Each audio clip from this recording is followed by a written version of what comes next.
অরুণাচলের লোহিত নদীর ধারে আছে পরশুরাম কুণ্ড, যেখানে নাকি এক ডুবেই পাপ ধুয়ে যায়।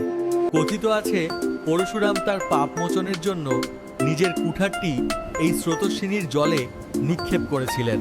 পিতা যমদগ্নিকে হত্যার পর এই কুঠারেই ছিল অভিশাপ, যা আর তিনি হাত থেকে ফেলতে পারছিলেন না। ঋষিদের পরামর্শে তিনি লোহিত নদীতে স্নান করতেই কুঠারটি তার হাত থেকে নিজেই জলে মিলিয়ে যায়।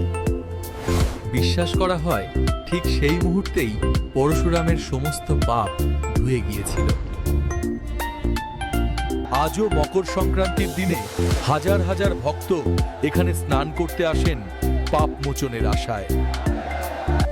অরুণাচল প্রদেশের এই রহস্যময় কুণ্ড শুধু ধর্মস্থল নয়, একটি মনোমুগ্ধকর হিমালয়ান তীর্থযাত্রা। কথা আছে আজও লোহিতের জলে সেই কুঠারের শক্তি রয়ে গেছে। আপনি কি বিশ্বাস করেন এই অলৌকিক কাহিনী?